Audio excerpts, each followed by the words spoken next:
Hello friends, welcome to Ignis fitness. ಇವತ್ತಿನ topic ಸ್ವಲ್ಪ ವಿಭಿನ್ನವಾದಂಥ ಟಾಪಿಕ್ನ ನಿಮ್ಮ ಮುಂದೆ ತರ್ತಾ ಇದ್ದೀನಿ. ಏನು ಈ ಟಾಪಿಕ್ ಅಂತ ನೋಡೋದಾಯಿತು ಅಂದರೆ ನಿದ್ದೆ ಬಗ್ಗೆ ತಿಳಿಸ್ಕೊಡೋಕ್ಕೆ ನಿಮ್ಮ ಮುಂದೆ ಬಂದಿರುವಂಥದ್ದು.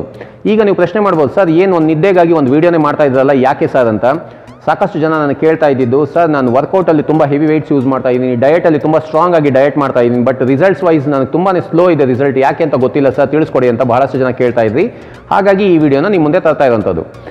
ಸರಿ, ಹಾಗಾದರೆ ಈ ವಿಡಿಯೋದಲ್ಲಿ ನಮ್ಮೆಲ್ಲರಿಗೂ ಏನು ತಿಳಿಸ್ಕೊಡ್ತೀರಾ ಸರ್ ಅಂತ ನೀವು ಕೇಳಿದ್ರೆ, ಬೆನಿಫಿಟ್ಸ್ ಆಫ್ ಸ್ಲೀಪ್, ನಿದ್ದೆ ಮಾಡೋದ್ರಿಂದ ಏನೇನು ಅಡ್ವಾಂಟೇಜ್ ಆಗುತ್ತೆ, ಮತ್ತು ಎಷ್ಟು ಪರ್ಸೆಂಟೇಜಲ್ಲಿ ನಮ್ಮ ಸ್ಪೋರ್ಟ್ಸ್ ಪರ್ಫಾರ್ಮೆನ್ಸ್ ಇಂಪ್ರೂವ್ ಆಗುತ್ತೆ ನಿದ್ದೆ ಮಾಡೋದ್ರಿಂದ, ಮತ್ತು ಯಾವ ಏಜಲ್ಲಿರೋರು ಎಷ್ಟು ಪ್ರಮಾಣದಲ್ಲಿ ನಿದ್ದೆ ಮಾಡಬೇಕಾಗುತ್ತೆ ಒಂದು ದಿನಕ್ಕೆ, ಮತ್ತು ನಾರ್ಮಲ್ ಪರ್ಸನ್ಗೆ ನಿದ್ದೆ ಎಷ್ಟು ಇಂಪಾರ್ಟೆಂಟು, ಅದು ಮಾಡಲಿಲ್ಲ ಅಂದರೆ ಏನೇನಾಗುತ್ತೆ ಅನ್ನೋದನ್ನ ಈ ವಿಡಿಯೋದಲ್ಲಿ ತಿಳಿಸ್ಕೊಡ್ತಾ ಇದ್ದೀನಿ ಅಂತ ಹೇಳ್ತಾ, ಯಾರ್ಯಾರು ನಮ್ಮ ಚಾನಲ್ನ ಸಬ್ಸ್ಕ್ರೈಬ್ ಮಾಡ್ಕೊಂಡಿದ್ರೆ ಅವ್ರಿಗೆಲ್ಲ ಧನ್ಯವಾದಗಳು, ಯಾರ್ಯಾರು ಮಾಡ್ಕೊಂಡಿಲ್ಲ ದಯವಿಟ್ಟು ಮಾಡ್ಕೊಳ್ಳಿ ಅಂತ ರಿಕ್ವೆಸ್ಟ್ ಮಾಡ್ತಾ ಇದ್ದೀನಿ. ಜೊತೆಲಿರುವಂಥ ಬೆಲ್ ಐಕಾನ್ನ ಪ್ರೆಸ್ ಮಾಡ್ಕೊಳ್ಳಿ, ನಾನು ಇಂಥ ವೀಡಿಯೋಸ್ನ ಅಪ್ಲೋಡ್ ಮಾಡಿದಾಗ ನಿಮ್ಮ ನೋಟಿಫಿಕೇಶನ್ ಬೇಗ ಸಿಗುತ್ತೆ ಅಂತ ಹೇಳ್ತಾ ಟಾಪಿಕ್ ಹೋಗೋಣ.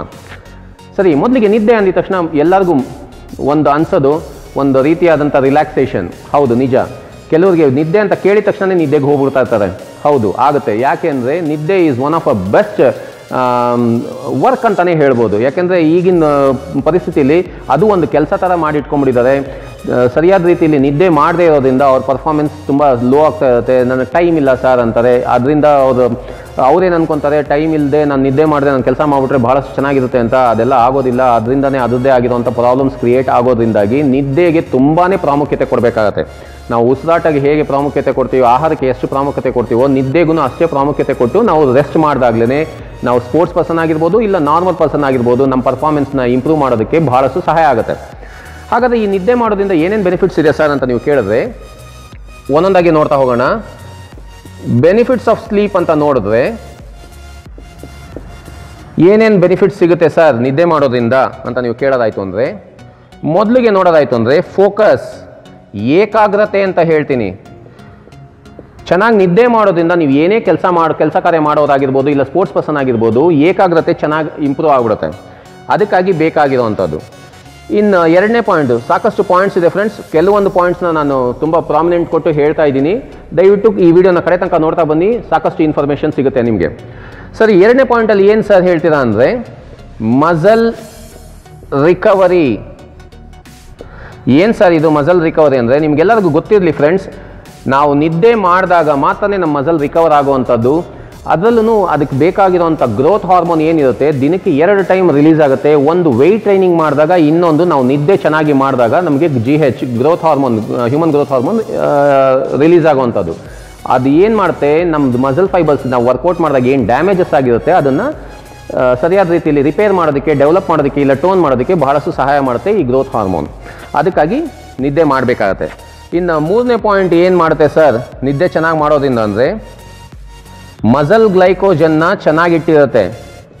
ಏನು ಸರ್ ಇದು ಮಸಲ್ ಗ್ಲೈಕೋಜನ್ ಏನಿದು ಅಂತ ನೀವು ಕೇಳಿದ್ರೆ, ಮಸಲ್ ಗ್ಲೈಕೋಜನ್ ನಾವು ಏನು ಆಹಾರ ತಿಂದಿರ್ತೀವಿ, ನಾವು ತಿಂದಿರೋ ಅಂಥ ಆಹಾರದಲ್ಲಿ ಇರೋವಂಥ ಗ್ಲೈಕೋಜನ್ ಏನಿರುತ್ತೆ, ಗ್ಲೂಕೋಸ್ ಏನಿರುತ್ತೆ, ಆ ಗ್ಲೂಕೋಸ್ನ ಪ್ರತಿಯೊಂದು ಮಸಲ್ಗೂ ಚೆನ್ನಾಗಿ ಹೋಲ್ಡ್ ಮಾಡಿಡೋದಕ್ಕೆ ಸಹಾಯ ಮಾಡೋದ್ರಿಂದಾಗಿ ಮಸಲ್ ಡ್ಯಾಮೇಜ್ ಆಗೋದಿಲ್ಲ.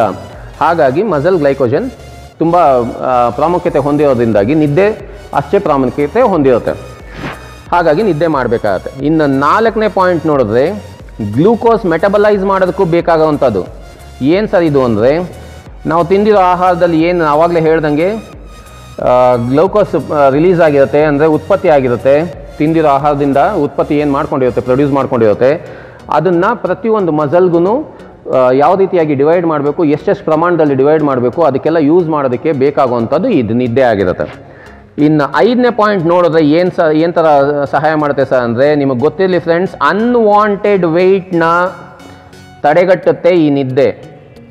ಈ ಅನ್ವಾಂಟೆಡ್ ವೆಯ್ಟ್ ಏನಿರುತ್ತೆ, ವೆಯ್ಟ್ ಗೈನ್ ಏನಾಗ್ತಾ ಇರುತ್ತೆ, ಆ ವೆಯ್ಟ್ ಗೈನ್ನ ತಡೆಯೋದಕ್ಕೂ ಬಹಳಷ್ಟು ಸಹಾಯ ಮಾಡುವಂಥದ್ದು ಇದು ನಿದ್ದೆ. ಹೆಂಗೆ ಸರ್ ಅಂದರೆ, ನಾವು ಚೆನ್ನಾಗಿ ನಿದ್ದೆ ಮಾಡೋದ್ರಿಂದಾಗಿ ನಮ್ಮದು ಎಲ್ಲ ಥರ ಹಾರ್ಮೋನ್ಸನ್ನು ಬ್ಯಾಲೆನ್ಸ್ ರೀತಿಯಲ್ಲಿ ಇರೋದ್ರಿಂದ ಎಲ್ಲೂ ನಮಗೆ ಮಿಸ್ ಮಾಡೋಕ್ಕೆ ಬಿಡೋದಿಲ್ಲ. ಏನೋ ತಿನ್ನಬೇಕು ಮಾಡಬೇಕು, ಎಷ್ಟೆಷ್ಟು ಬೇಕೋ ಅಷ್ಟು ನಾನೇ ಕನ್ಸ್ಯೂಮ್ ಮಾಡೋದಕ್ಕೆ ಸಹಾಯ ಮಾಡ್ತಾ ಇರುತ್ತೆ. ನಾವು ಸರಿಯಾದ ರೀತಿಯಲ್ಲಿ ನಿದ್ದೆ ಮಾಡದೇ ಇದ್ದಾಗ ಹಾರ್ಮೋನಲ್ ಲೆವೆಲ್ ಚೇಂಜಸ್ ಆಗೋದ್ರಿಂದಾಗಿ ನಾವು ಎಷ್ಟು ತಿಂತಾ ಇದೀವಿ, ಏನು ತಿಂತಾ ಇದೀವಿ ಅಂತ ಗಮನ ಇಲ್ಲದೆ ಇರೋದ್ರಿಂದ ನಮ್ಮದು ಬಾಡಿ ವೆಯ್ಟ್ ಇನ್ಕ್ರೀಸ್ ಆಗಿಬಿಡುವಂಥದ್ದು. ಇನ್ನು 6ನೇ ಪಾಯಿಂಟ್ ನೋಡೋದಾಯಿತು ಅಂದರೆ, ಸ್ಟ್ರೆಸ್ ರೆಗ್ಯುಲೇಟ್ ಮಾಡುತ್ತೆ. ಇತ್ತೀಚೆಗೆ ಅಂತೂ ಎಲ್ಲರಿಗೂ ತುಂಬ ಜನಕ್ಕೆ ಸ್ಟ್ರೆಸ್ ಲೆವೆಲ್ ಜಾಸ್ತಿ ಇದೆ. ಪ್ರತಿಯೊಂದಕ್ಕೂ ಕೋಪ, ರೋಷ, ದ್ವೇಷ ಎಲ್ಲ ತೋರಿಸ್ತಾ ಇರ್ತಾರೆ. ಸ್ಟ್ರೆಸ್ ಲೆವೆಲ್ ಜಾಸ್ತಿ ಮಾಡ್ಕೊಂಡಿರೋದ್ರಿಂದಾಗಿ ಅವರು ಆಹಾರ ಪದ್ಧತಿ ಸರಿ ಹೋಗಿರಲ್ಲ, ಇಲ್ಲ ಕೆಲಸದಲ್ಲಿ ಸರಿಯಾದ ರೀತಿಯಲ್ಲಿ ಕಾನ್ಸಂಟ್ರೇಟ್ ಮಾಡೋಕ್ಕಾಗ್ತಾ ಇರೋದಿಲ್ಲ. ನೀವು ಸರಿಯಾದ ರೀತಿಯಲ್ಲಿ ನಿದ್ದೆ ಮಾಡಿದಾಗ ಈ ಸ್ಟ್ರೆಸ್ ಲೆವೆಲ್ನ ಕಮ್ಮಿ ಮಾಡೋದಕ್ಕೂ ಬಹಳ ಸಹಾಯ ಮಾಡುವಂಥದ್ದು ನಿದ್ದೆ ಆಗಿರುತ್ತೆ.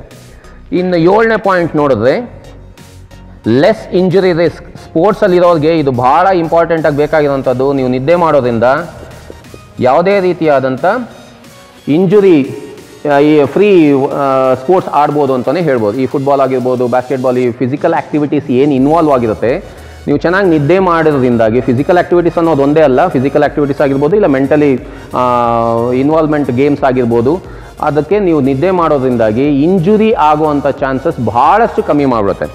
ಮುಂದಿನ ಬರೋ ಈ ವಿಡಿಯೋದಲ್ಲಿ ಮುಂದೆ ಎಷ್ಟು ಪರ್ಸೆಂಟೇಜ್ ಆಫ್ ಪರ್ಫಾರ್ಮೆನ್ಸ್ನ ಇಂಪ್ರೂವ್ ಮಾಡುತ್ತೆ ಅಂತಲೂ ತಿಳಿಸ್ಕೊಡ್ತೀನಿ.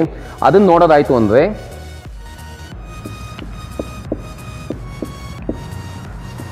ಇನ್ಕ್ರೀಸ್ ರಿಯಾಕ್ಷನ್ ಟೈಮ್ ಏನಿದೆ, ಎಷ್ಟು ಪರ್ಸೆಂಟಲ್ಲಿ ಇನ್ಕ್ರೀಸ್ ಮಾಡುತ್ತೆ ಸರ್ ನಾವು ಚೆನ್ನಾಗಿ ನಿದ್ದೆ ಮಾಡೋದ್ರಿಂದ ಅಂದರೆ ನಮ್ಮ ಸ್ಪೋರ್ಟ್ಸ್ ಪರ್ಫಾರ್ಮೆನ್ಸ್ನ 300% ಇಂಪ್ರೂವ್ ಮಾಡಿಬಿಡುತ್ತೆ. ನಿದ್ದೆ ಮಾಡಿದಾಗ ಏನಾಗುತ್ತೆ, ಮಸಲ್ ಮೈಂಡ್ ಫ್ರೀ ಇರೋದ್ರಿಂದಾಗಿ ನಾವು ಇನ್ವಾಲ್ವ್ಮೆಂಟ್, ನಮ್ಮ ಬಾಡಿದು ಮೈಂಡು ಆ ಪರ್ಟಿಕ್ಯುಲರ್ ಸ್ಪೋರ್ಟ್ಸ್ಗೆ ಇನ್ವಾಲ್ವ್ಮೆಂಟ್ ಜಾಸ್ತಿ ಇರೋದ್ರಿಂದ ನಮ್ಮದು ಸ್ಪೋರ್ಟ್ಸ್ ಪರ್ಫಾರ್ಮೆನ್ಸ್ ಮಿನಿಮಮ್ ಒಂದು 300% ಇನ್ಕ್ರೀಸ್ ಮಾಡುತ್ತೆ. ಇನ್ನು ರೆಡ್ಯೂಸ್ ಇಂಜುರಿ ರೇಟ್ಸ್, ನಾನು ಆಗಲೇ ಹೇಳಿದ್ದೆ, ನೀವು ಚೆನ್ನಾಗಿ ನಿದ್ದೆ ಮಾಡೋದ್ರಿಂದ ಯಾವುದೇ ರೀತಿಯಾದಂಥ ಇಂಜುರಿಗೆ ಒಳಗಾಗಲ್ಲ ಅಂತ. ಅದು ಎಷ್ಟು ಪರ್ಸೆಂಟ್ ಆಗುತ್ತೆ ಸರ್ ಇಂಪ್ರೂವ್ ಮಾಡಿಕೊಡುತ್ತೆ ನಮಗೆ ಅಂದರೆ 60% ಇಂಪ್ರೂವ್ ಮಾಡಿಕೊಟ್ಬಿಡುತ್ತೆ. ಹಾಗಾಗಿ ನಿದ್ದೆ ಮಾಡಲೇಬೇಕಾಗತ್ತೆ. ಇನ್ನು ನೆಕ್ಸ್ಟ್ ಏನು ಮಾಡುತ್ತೆ ಸರ್ ಅಂದರೆ ಬೆಟರ್ ಆ್ಯಕ್ಯುರಸಿ. ಈ ಕೇರಮು, ಚೆಸ್ಸು ಇಂಥವೆಲ್ಲ ಏನು ಆಡ್ತಾ ಇರ್ತೀರಾ, ಈ ಕ್ಯೂಬ್ ಆಡೋವಂಥವ್ರು ಯಾರು ಇರ್ತೀರಾ, ಅವ್ರಿಗೆ ಚೆನ್ನಾಗಿ ನಿದ್ದೆ ಮಾಡಿ ಆಮೇಲೆ ಆಡೋಕ್ಕೆ ಶುರು ಮಾಡಿದ್ರೆ ಅವ್ರ ಸ್ಪೋರ್ಟ್ಸ್ ಪರ್ಫಾರ್ಮೆನ್ಸ್ 18% ಜಾಸ್ತಿ ಆಗ್ಬಿಡುವಂಥದ್ದು. ಮತ್ತು ಇನ್ನು ಲೋ ಮೆಂಟಲ್ ಎರರ್ಸ್. ಮೆಂಟಲಿ ನೀವು ತುಂಬಾ ಸ್ಟ್ರಾಂಗ್ ಇರ್ತೀರಾ, ಈ ಚೆಸ್ ಗಿಸ್ ಆಡುವಂಥವ್ರು ನಿದ್ದೆ ಮಾಡಿ ಆಡಿದಾಗ ತುಂಬಾ ಸಹಾಯ ಆಗುವಂಥದ್ದು. ಎಷ್ಟು ಪರ್ಸೆಂಟ್ ನಮ್ಮ ಪರ್ಫಾರ್ಮೆನ್ಸ್ ಇಂಪ್ರೂವ್ ಆಗುತ್ತೆ ಸರ್ ಅಂತ ನೋಡಿದ್ರೆ 16%. ನಾರ್ಮಲ್ ನಿದ್ದೆ ಮಾಡದೇ ಇರೋರಿಗಿಂತ ನಿದ್ದೆ ಮಾಡಿರೋರು 16% ಬಹಳ ಚೆನ್ನಾಗಿ ಗೇಮ್ನ ಪರ್ಫಾರ್ಮ್ ಮಾಡ್ಬೋದು ಅಂತಲೇ ಹೇಳ್ಬೋದು.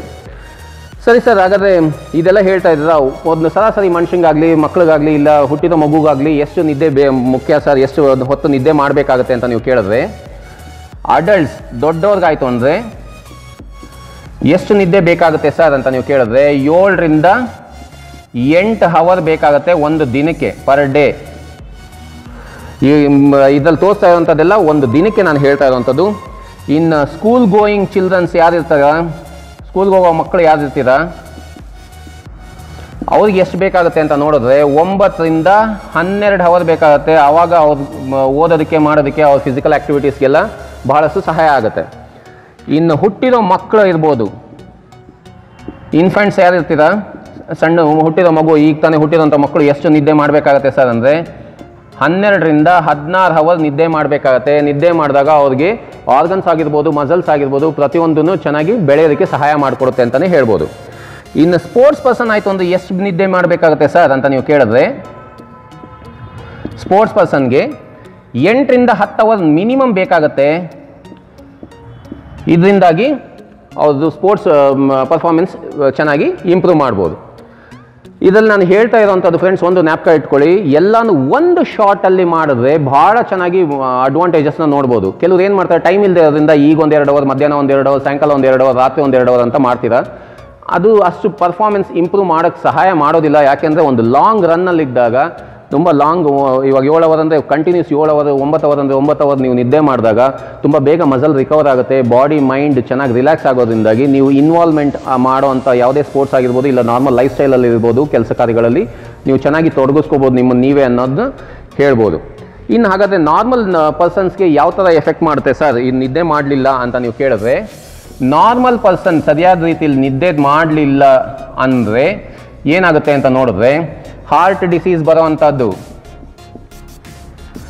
ಹಾರ್ಟ್ ಕಾಯಿಲೆಗಳು, ಹೃದಯಕ್ಕೆ ಸಂಬಂಧಪಟ್ಟಿರುವಂಥ ಕಾಯಿಲೆ ಬರುವಂಥದ್ದು, ಹಾರ್ಟ್ ಅಟ್ಯಾಕ್ ಆಗಿರ್ಬೋದು, ಇದು ಹೈ ಬ್ಲಡ್ ಪ್ರೆಷರ್